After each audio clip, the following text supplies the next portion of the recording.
जितने भी छात्र बिहार बोर्ड मैट्रिक का परीक्षा देकर आ चुके हैं, तो आज का विषय था मैथमेटिक्स।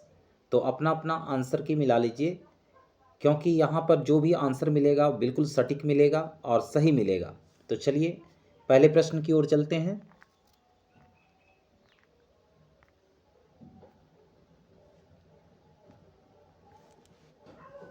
द्विघात समीकरण x square minus 3x minus 10 के मूलों की प्रकृति क्या होगी।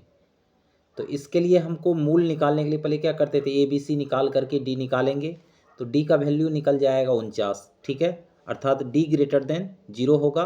तो क्या होगा, वास्तविक और असमान होगा। इसलिए ये जो ऑप्शन होगा बिल्कुल सही है।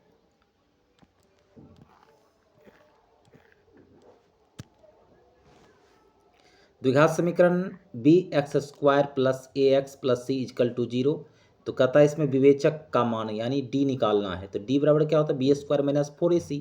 तो राइट आंसर हो जाएगा इसमें ए स्क्वायर माइनस 4bc, यानी कि आप डी निकालेंगे, ए का मान होगा बी और बी का मान होगा ए और सी का मान होगा सी, और सूत्र बिठा दीजिए, आंसर आ गया।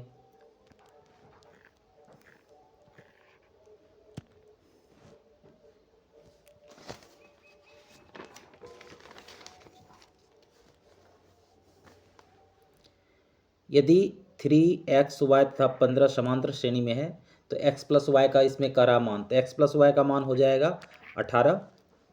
अनुक्रम 5, 9, 13, 17, 21 का सार्व अंतर यानी डी निकालना है। डी क्या होता है, प्रथम दूसरे पद में से पहले पद को क्या करते हैं, घटा करके हम डी निकाल लेंगे। तो डी इसका हो जाएगा कितना, 4। राइट आंसर हो जाएगा ऑप्शन सी।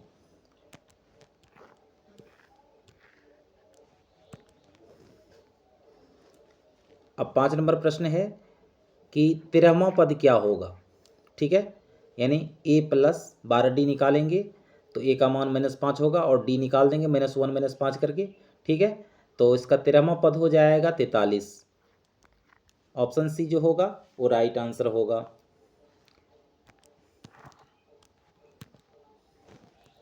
n प्राकृतिक संख्याओं का योगफल कहता है इसमें निकालना। तो जो प्राकृतिक संख्या n है उसका योगफल का सूत्र होता है n into n plus 1/2। Right answer option B.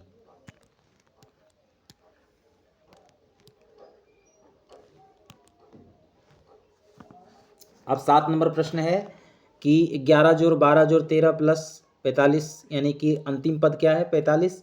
तो इसमें कह रहा है क्या होगा। तो देखिए इसमें जो अगर आप निकालेंगे ए बराबर और बी और डी निकाल करके एल बराबर अंतिम पद जो है 45 है, तो आपका मान आ जाएगा 980। राइट आंसर ऑप्शन बी, ठीक है। समांतरण श्रेणी जो है इसका अगला पद क्या होगा। तो अगला पद जो होगा इसमें आप निकालेंगे तो रूट 112 होगा, root under 112, option D right answer.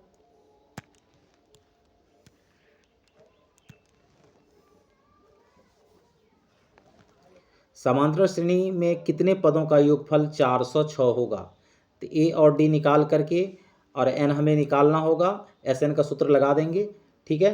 तो इसमें जो होगा सी का मान कितना हो जाएगा, यानी कि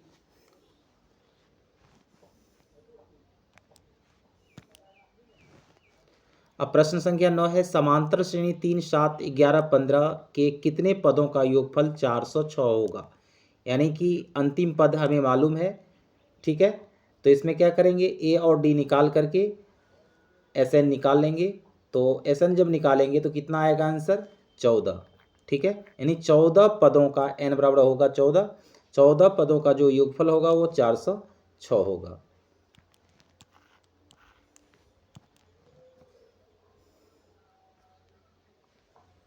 समांतर श्रेणी के प्रथम n पदों का योगफल 5n-n², ठीक है। तो इसका nवां पद क्या होगा। तो अब जब निकालेंगे तो 6 - 2n जो होगा nवां पद होगा। Right answer option B.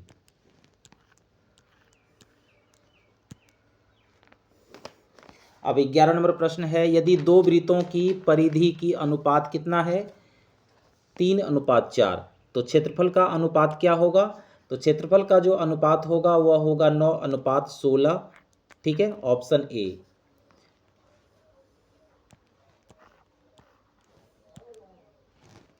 एक त्रिज्यखंड के केंद्रीय कोण का मान 60 डिग्री है और त्रिज्या है 21 सेंटीमीटर, तो चाप की लंबाई होगी 22 सेंटीमीटर, ऑप्शन सी। 6 सेंटीमीटर किनारे वाले 3 घनों को घनाभ बनाने हेतु प्रारंभ से अंत तक जोड़ा जाता है, तो परिणामी घनाभ का आयतन क्या होगा? तो इसका जब हम आयतन निकालेंगे तो होगा 648 cm3, यानी वर्ग सेंटीमीटर, घन सेंटीमीटर जो होगा 648, ठीक है।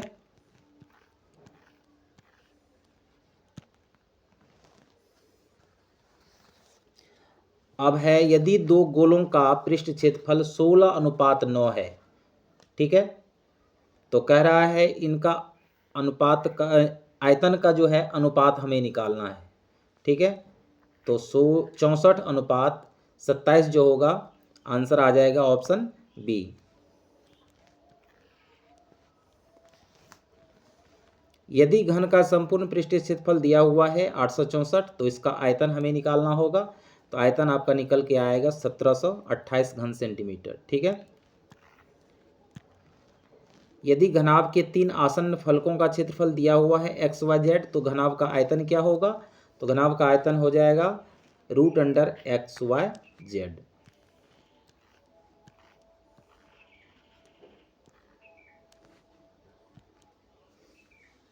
अब प्रश्न संख्या 17, तो 17 में कह रहा है, जरा ध्यान से देखिए कि एक बेलन की ऊंचाई दिया हुआ है 14 सेंटीमीटर, ठीक है, 14 सेंटीमीटर दिया हुआ है, और इसका जो क्षेत्रफल दिया हुआ है कितना, 264 वर्ग सेंटीमीटर, तो कह रहा है इसका आयतन क्या होगा? तो 396 सेंटीमीटर की हो जाएगा। विद्यार्थी सब क्वेश्चन को बुरा हाल कर देता है। निम्नांकित केंद्रीय प्रवृत्ति के किस मापन की गणना के लिए संचयी बारंबारता की सारणी की आवश्यकता होती है? ठीक है, मध्यिका। प्रथम 10 अभाज्य संख्याओं की मध्यिका क्या होगी? अब प्रथम 10 अभाज्य संख्या लिख देना है और उसका मध्यिका आपको निकाल देना है, तो उनकी मध्यिका होगी कितना? तो 12। ऑप्शन बी जो होगा राइट आंसर होगा। चलिए,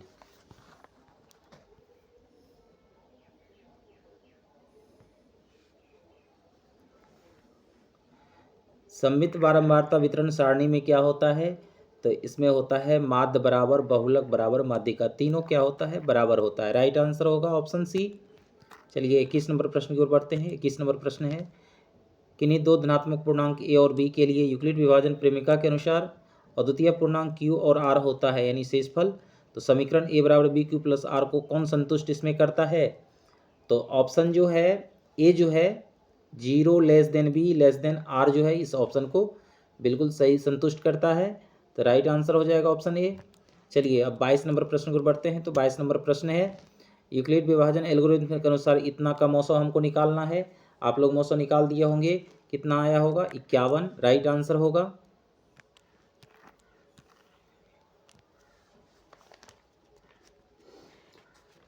अब 23 नंबर प्रश्न देखिए जरा ध्यान से, हमने हल करके रखा है। 74 और 29 का अभाज्य गुणनखंड हमें निकालना है, ठीक है। तो अभाज्य गुणनखंड आप लोग तो बना दिए होंगे, बिल्कुल इजी था, ठीक है। क्या आ गया? 17, 19 और 23 आया होगा, ठीक है। ऑप्शन ए जो होगा राइट आंसर होगा। अब चलते हैं 24 नंबर प्रश्न की ओर। यदि दो संख्या ए और बी का लॉस और मौसा क्रमशः सी और डी है, तो कौन सा ऑप्शन इसमें सही होगा? तो ऑप्शन सी जो है ए बी बराबर सी डी जो है वो राइट आंसर होगा। चलिए 25 नंबर प्रश्न की ओर बढ़ते हैं। 25 नंबर प्रश्न कह रहा है, निम्नलिखित में कौन सी संख्या परिमेय संख्या है? परिमेय संख्या वो होता है जिसका वर्गमूल निकल जाता है पूरा पूरा। तो देखो 4 का वर्गमूल कितना हो जाएगा? √4 का 2, इसलिए यह क्या है? परिमेय है। बाकी √2, √3 और √5 क्या है? अपरिमेय संख्या। चलिए आगे बढ़ते हैं, आप लोग मिलाते चलिए। 26 नंबर प्रश्न की ओर बढ़ते हैं। 26 नंबर प्रश्न कह रहा है, वैसी संख्या जिसका व्यापक रूप क्या होगा? P/Q, ठीक है। तो Q = नॉट 0, तो P/Q के रूप में क्या होता है? परिमेय संख्या होता है, ठीक है ना। तो राइट आंसर हो जाएगा ऑप्शन सी। चलिए 27 नंबर प्रश्न को बढ़ते। 27 नंबर प्रश्न कह रहा है, वैसी संख्या जिसका दशमलव प्रसार ना तो शांत होता है और ना आवर्ती कहलाती है, क्या कहलाएगी? अपरिमेय संख्या। ठीक है, ऑप्शन ए जो होगा राइट आंसर होगा। चलिए 28 नंबर प्रश्न की ओर बढ़ते हैं। 28 नंबर प्रश्न है 3 - 2√5 रूट अंडर अधिक होल स्क्वायर। तो a - b का होल स्क्वायर पे इसको जब तोड़ेंगे तो क्या आएगा आंसर, 29 - 12√5 जो है वो राइट आंसर होगा। चलिए 29 नंबर प्रश्न है, यह तो गुणनखंड है, इसको बीच में पुराने के लिए आप किए होंगे। x² - 4x + 3, इसको कैसे पुराएंगे, तो 3 × 1 3 होगा, 3 - 4 पुराना है तो -3x और -x, इसका गुणनखंड कर देंगे तो आपको आ जाएगा, यानी सी नंबर जो ऑप्शन है x - 1 × x - 3 राइट आंसर होगा।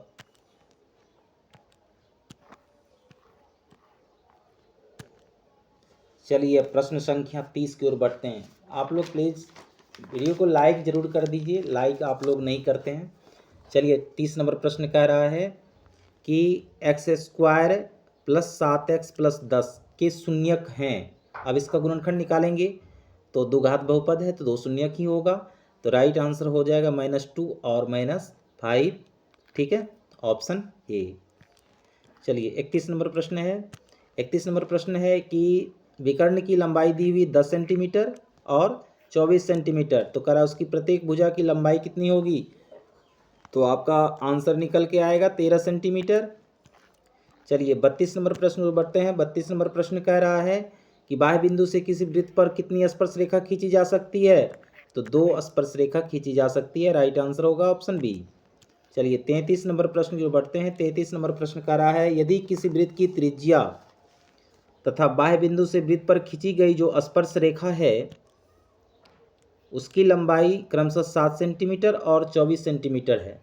ठीक है, तो कह रहा है इसमें कि वृत्त के केंद्र से बाह्य बिंदु की दूरी कितनी होगी, जब आप निकालेंगे तो आएगा आंसर निकल के 25 सेंटीमीटर, यानी कि ऑप्शन सी जो होगा बिल्कुल राइट आंसर होगा।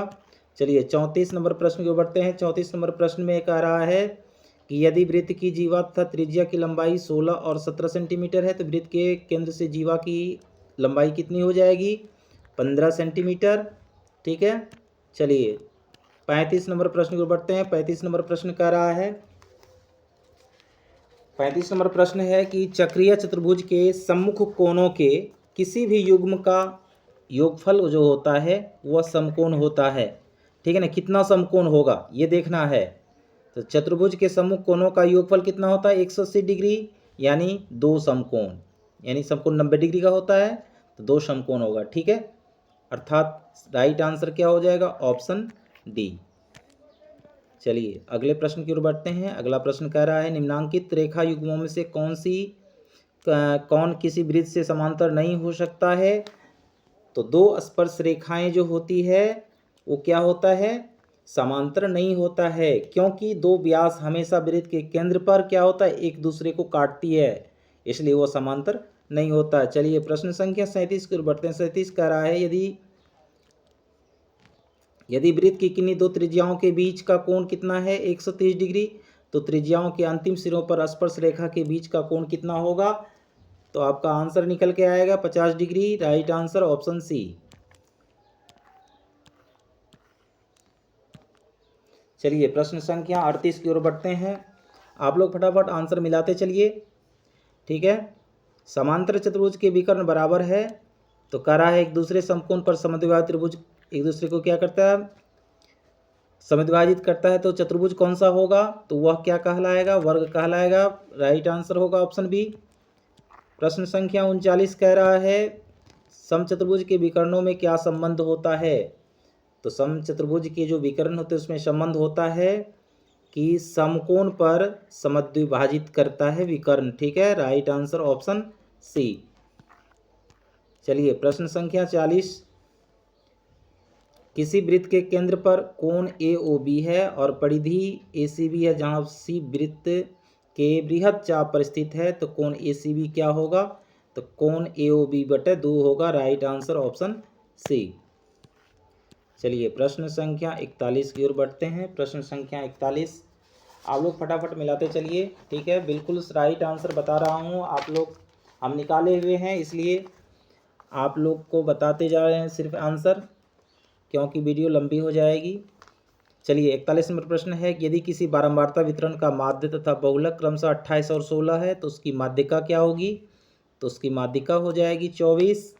ठीक है, चलिए अगले प्रश्न की ओर बढ़ते हैं। अगला प्रश्न कह रहा है कि 24 संख्याओं का औसत शून्य कितना है? शून्य है। ठीक है, तो अधिकतम कितनी संख्याएं शून्य से बड़ी हो सकती है?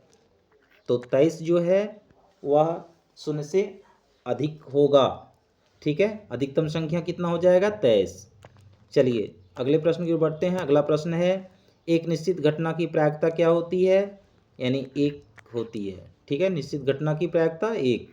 चलिए अब अगले प्रश्न की ओर बढ़ते हैं। 44 नंबर प्रश्न कर रहा है कि एक पासे को एक बार उछाला जाता है तो एक अभाज्य संख्या आने की प्रायिकता। ठीक है, पासा में क्या होता है? तो अभाज्य संख्या जब आएगा तो उसकी प्रायिकता कितना हो जाएगी? 1/2। Right answer option A.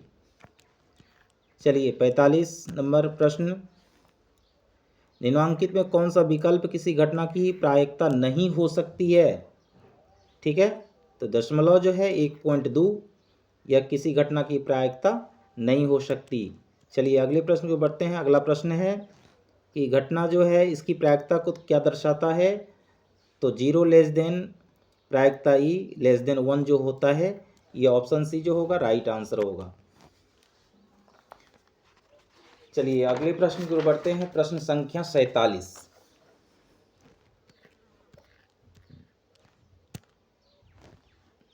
एक असंभव घटना की प्रायिकता होती है तो कितना होता है? 0।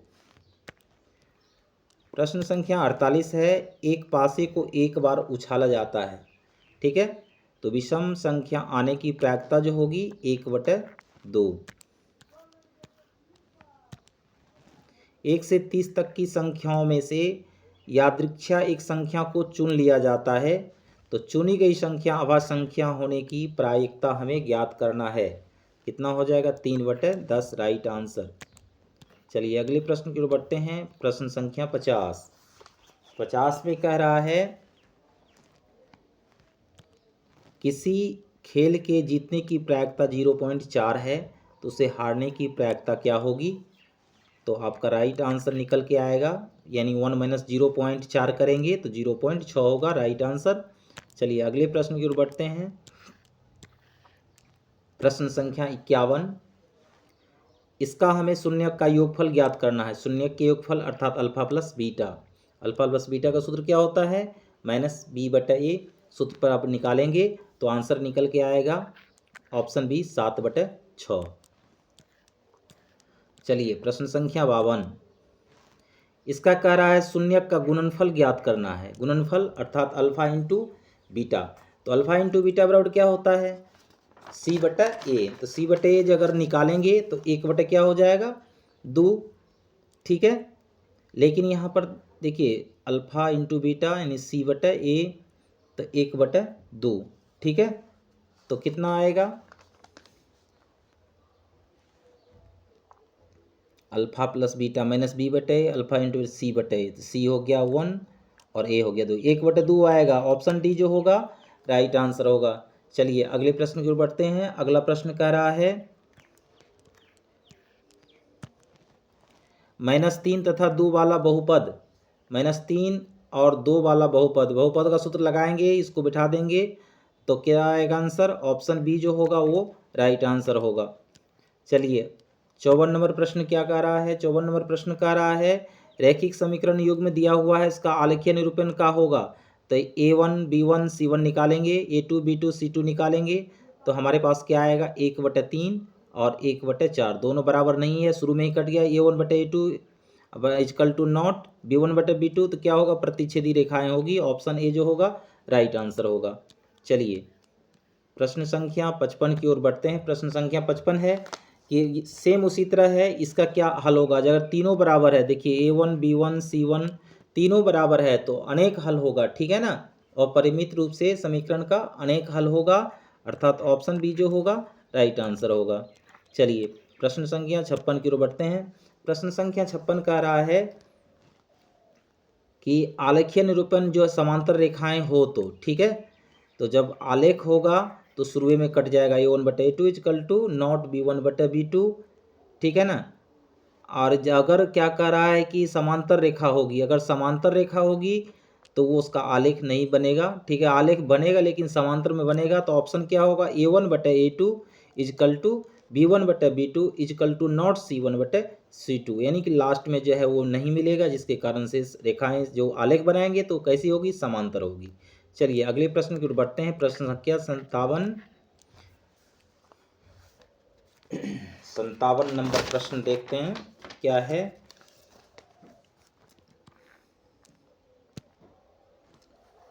यदि दो संख्याओं का योगफल तथा अंतर जो दिया हुआ है 14 और 4, योगफल दिया है 14 और अंतर दिया है 4, यानी x + y इजकल टू 14 और x - y बराबर 4। समीकरण फर्स्ट और सेकंड से विलोपन निकाल करके x और y का मान अगर निकाल लेते हैं आप, ठीक है ना, x गुना y कर देंगे तो गुणनफल निकल आएगा, तो निकल के आएगा कितना आंसर होगा, 45, ठीक है ना।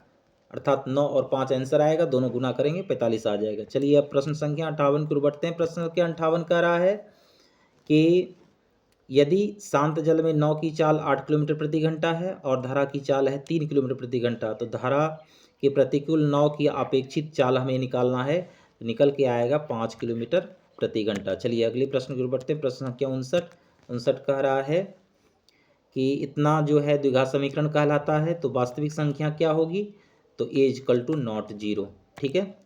चलिए प्रश्न संख्या 60 की ओर बढ़ते हैं। प्रश्न संख्या 60 कह रहा है विवेचक ज्ञात करने, यानी d हमें निकालना है।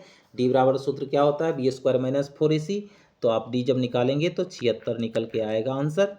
चलिए अगले प्रश्न को बढ़ते हैं। प्रश्न संख्या 61, बिंदु इतना इतना के बीच की दूरी, बीच की दूरी का सूत्र यानी कोऑर्डिनेट ज्योमेट्री से हिसाब है, ठीक है। बीच की दूरी का सूत्र क्या होता है, x1 प्लस x1 घटा y1, ठीक है, x1 घटा x2 का whole square minus plus y1 घटा y2 का होल स्क्वायर, ठीक है।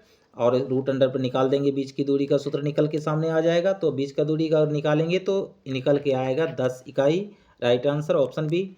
चलिए 62 नंबर प्रश्न को बढ़ते हैं। 62 नंबर प्रश्न कह रहा है कि शीर्ष 0, 7, 0, 0 और 24 0 वाले त्रिभुज की परिमिति हमको निकालना है, यानी तीनों भुजाओं को जोड़ेंगे तो हमारे हिसाब निकल के आएगा 56 इकाई। चलिए अगले प्रश्न की ओर बढ़ते हैं। प्रश्न संख्या 63, मूल बिंदु से बिंदु इतना की दूरी क्या होगा, तो मूल बिंदु क्या होता है, 0, 0, ठीक है, 0, 0 से और x1 और y1, ठीक है, तो हमारे पास 0, 0 निकल के आएगा और y1 और y2 निकल के आएगा 11, 60, तो बीच की दूरी हमें निकाल देना है, ठीक है ना, यानी x1 y1 निकल गया, x2 y2 निकल गया, तो बीच की दूरी हमें निकाल देंगे कौन सा, वही x1 घटा x2 का होल स्क्वायर रूट अंडर वाला प्लस y1 घटा y2 का होल स्क्वायर, तो निकल के सामने आएगा 61 इकाई, ठीक है, ऑप्शन डी जो होगा राइट आंसर होगा। चलिए प्रश्न संख्या 64 कहता है यदि बिंदु इतना इतना एक रेखिक हो तब, ठीक है, तो इसका आंसर निकल के आएगा 2a बराबर b। प्रश्न संख्या 65, ठीक है, 65 का अगर आप हल करेंगे तो त्रिभुज का क्षेत्रफल निकल के सामने आ जाएगा 8 सेंटीमीटर, ठीक है। अब 66 प्रश्न की ओर नंबर 66 चलते हैं। 66 प्रश्न कह रहा है अर्धवृत्त की परिमिति, अर्धवृत्त की परिमिति क्या होती है, तो अर्धवृत्त की परिमिति होती है πr + 2r, ऑप्शन सी जो होगा राइट आंसर होगा। चलिए अगले प्रश्न की ओर बढ़ते हैं। 67 नंबर प्रश्न कह रहा है 28 सेंटीमीटर व्यास वाले वृत्त की परिधि होगी, तो 28 सेंटीमीटर व्यास वाले वृत्त की हमको परिधि निकालना है, तो निकाल करके आप जब निकालेंगे तो 88 सेंटीमीटर आया होगा, राइट आंसर होगा, ठीक है। अब जो है 68 नंबर प्रश्न कह रहा है कि 14 सेंटीमीटर त्रिज्या वाले वृत्त के त्रिज्यखंड की परिमिति 50 सेंटीमीटर है, तो त्रिज्यखंड का केंद्रीय कोण क्या होगा, निकालेंगे तो आप 90 डिग्री होगा, राइट आंसर। चलिए प्रश्न संख्या 69 की ओर बढ़ते हैं। प्रश्न संख्या 69, इसमें कह रहा है एक तार 28 सेंटीमीटर त्रिज्या वाले वृत्त के रूप में क्या है, मुड़ा हुआ है, किस रूप में है, वृत्त के रूप में, इन्हें पुनः वर्गाकार तार के रूप में मोड़ने पर इसकी भुजा की हमें लंबाई ज्ञात करना होगा, तो निकल के सामने आएगा 44 सेंटीमीटर, ठीक है। चलिए अगले प्रश्न को बढ़ते हैं। प्रश्न संख्या 70 है यदि वृत्त का क्षेत्रफल वर्ग के क्षेत्रफल के बराबर हो तो परिमिति का अनुपात क्या होगा, तो परिमिति का अनुपात होगा ऑप्शन सी जो है राइट आंसर होगा, √π/2, ठीक है। प्रश्न संख्या 71 कह रहा है निम्नलिखित में किस प्रकार के सभी त्रिभुज समरूप होते हैं? तो समबाहु त्रिभुज। ठीक है। चलिए प्रश्न संख्या 72 प्रश्न संख्या 72 है समान भुजाओं वाले दो बहुभुज समरूप है तो इसकी संगत भुजाओं में संबंध होगा। ठीक है। तो संगत भुजाएं क्या होगी? समानुपाती होगी। ठीक है। चलिए प्रश्न संख्या 73 दो समरूप त्रिभुजों के क्षेत्रफल का अनुपात कितना है? 4:9। ठीक है। तो संगत भुजाओं का भी अनुपात क्या होगा? 2:3। राइट आंसर होगा ऑप्शन डी। चलिए प्रश्न संख्या 74 प्रश्न संख्या 74 को जब आप हल करेंगे तो इसका राइट आंसर हो जाएगा ऑप्शन डी जो होगा 5:3। चलिए 75 नंबर प्रश्न की ओर बढ़ते हैं। आप लोग वीडियो जब देखते हैं तो लाइक नहीं करते हैं, यही सबसे बड़ा अफसोस है। थोड़ा सा भी मोटिवेशन तो मिल जाता। चलिए 75 नंबर का जब हल करेंगे तो सी जो होगा वो राइट आंसर होगा 15/2। ठीक है। 76 का जो हो जाएगा right answer option D A√3। ठीक है। चलिए 77 नंबर प्रश्न चलते हैं। कह रहा है कौन विकल्प जो है पाइथागोरियन त्रिक नहीं है? पाइथागोरस त्रिक क्या होता है? दो भुजाओं का स्क्वायर करेंगे बराबर तीसरी भुजा के बराबर होना चाहिए। तो ऑप्शन डी जो है ये पाइथागोरस त्रिक के आधार पर नहीं है। ठीक है ना। 17 का स्क्वायर प्लस 61 का स्क्वायर करेंगे बराबर 69 का स्क्वायर करेंगे तो बराबर नहीं होगा। ठीक है। चलिए अगले प्रश्न की बढ़ते हैं। प्रश्न संख्या 78 प्रश्न संख्या 78 कह रहा है 6√3 सेंटीमीटर ऊंचाई वाले समबाहु त्रिभुज का क्षेत्रफल क्या होगा? निकल के सामने आएगा 36√3। ठीक है। चलिए प्रश्न संख्या 79 त्रिभुज किसी कोण का समद्विभाजक अपने सामने की भुजा को समद्विभाजित करती है तो त्रिभुज कौन सा कहलाएगा? तो समद्विबाहु त्रिभुज कहलाएगा। राइट आंसर ऑप्शन सी।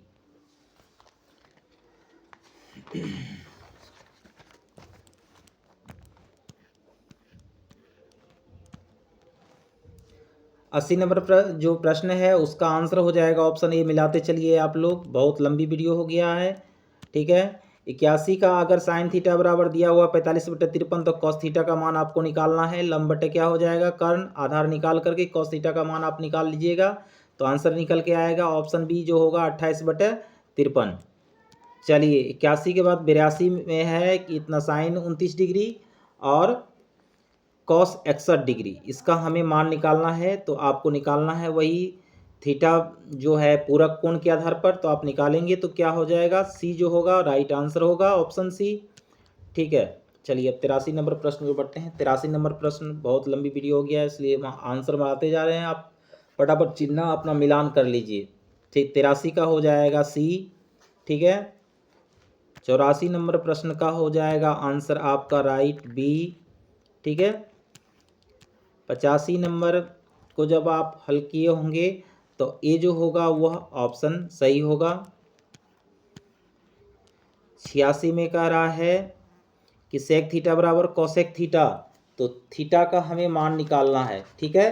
तो थीटा का जब हम मान निकालेंगे तो आएगा हम निकल करके यानी ऑप्शन बी जो है 45 डिग्री। ठीक है। चलिए 87 नंबर प्रश्न की ओर बढ़ते हैं। 87 नंबर प्रश्न कह रहा है साइन स्क्वायर 30 डिग्री और cos square 60 degree minus cot square 45 degree, इसका हमें मान निकालना है। तो ऑप्शन बी जो होगा वो राइट आंसर होगा -1/2। चलिए 88 नंबर प्रश्न की ओर बढ़ते हैं। 88 नंबर प्रश्न का जो आंसर होगा वह ऑप्शन जो है ए राइट आंसर होगा। चलिए 89 नंबर प्रश्न की ओर बढ़ते हैं। 89 नंबर प्रश्न का जो आंसर होगा ऑप्शन सी बिल्कुल राइट आंसर होगा 2। ठीक है। चलिए 90 नंबर प्रश्न की ओर बढ़ते हैं। 90 नंबर प्रश्न को जो आप अगर हल करेंगे sine 4 theta minus cos 4 theta, ठीक है, तो निकल के सामने आएगा ए जो है ऑप्शन वो बिल्कुल सही आंसर है। चलिए 91 नंबर प्रश्न है, इसका जो राइट आंसर होगा वह होगा 1। ठीक है। चलिए 92 नंबर प्रश्न है। 92 नंबर प्रश्न का जो आंसर होगा ऑप्शन सी जो होगा tan स्क्वायर ए, ये बिल्कुल राइट आंसर होगा। 93 नंबर जो प्रश्न है उसको ध्यान से देखिए। कह रहा है tan theta plus cot theta equal to 5, तो tan square plus cot square theta का क्या मान आएगा? तो आप हल करेंगे तो 23 जो होगा राइट आंसर होगा। चलिए अब 94 नंबर प्रश्न की ओर बढ़ते हैं। 94 नंबर प्रश्न का जो राइट आंसर होगा, कह रहा है समकोण त्रिभुज में कर्ण के मध्य बिंदु को केंद्र मानकर वृत्त खींचा जाए तो केंद्र कहलाता है, क्या कहलाता है? परिकेंद्र। ऑप्शन बी जो है राइट आंसर होगा। चलिए 95 नंबर प्रश्न का आंसर आज के निकल के क्या आएगा? ये जो है बिल्कुल राइट आंसर है। 96 नंबर प्रश्न, 96 का जो है राइट आंसर हो जाएगा ऑप्शन सी 84 सेंटीमीटर। 97 का जो हो राइट आंसर होगा option C 2 into L plus B गुना एच। 98 नंबर, चलिए 98 का जो है आप अगर हल करेंगे तो निकल के सामने आएगा आंसर बी 60 सेंटीमीटर। ठीक है, चलिए अब 2 प्रश्न बचा हुआ है 99 और 100। ठीक है, 99 में कह रहा है कि समबाहु त्रिभुज का क्षेत्रफल दिया हुआ है तो इसकी परिमिति निकालना है, तो 36 सेंटीमीटर होगा। ठीक है, और 100 में लास्ट प्रश्न है कि किसी वर्ग के विकर्ण की लंबाई दिया हुआ है तो इसका क्षेत्रफल हमें निकालना है। ठीक है, तो निकल के सामने आएगा 100 सेंटीमीटर यानी वर्ग सेंटीमीटर।